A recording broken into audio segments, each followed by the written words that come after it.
Сәлем достар, Үздік педагог каналына қош келдіңіздер. Сіздермен бірге Әйгерім Дәулетиярқызы. Сұрақ көп, мақсат дөп. Бүгінгі мақсат сіздерге жаңа платформаны таныстыру.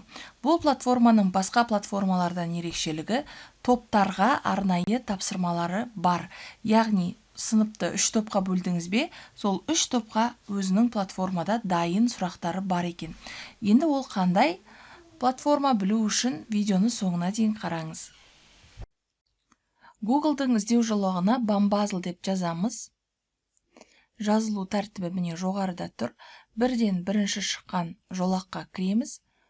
Шыққан сілтемесінің оң жағын басып, перевести на русский деп орыс тіліне аударып алуға болады. Одан кейін бірден жоғары жақтағы сол жақ шетіндегі Y деген батырманы басуларыңыз қажет.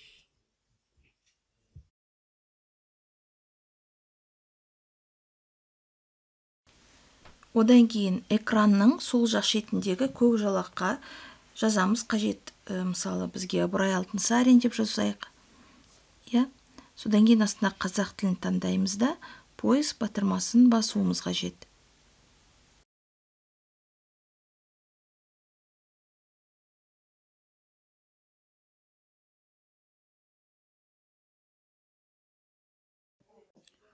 Одан кейін play батырмасын басасыздар, Bambazzle'ды таңдаймыз. Мәселен, 3 топқа бөлді дедік. Екінші тұрған қызыл жолақты басамыз. Ең астында стандартты белгілеуіміз керек. Қайта міне playді бастық, Bambazzle таңдадық. Міне классическийді таңдадық. Классикті. Мінеки сұрақтар шықты. Екінші сұрақ. Тексереміз, жауап дұрыс болса, ұпай еншіленді. Үшінші, мысал, топ. Кел балалар оқулығы авторы Ыбырай Алтынсарин.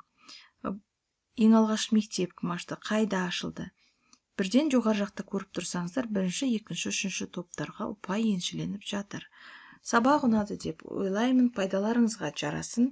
Комментарийді, лайкты жазуды ұмытпаңыздар. Сау болыңыздар.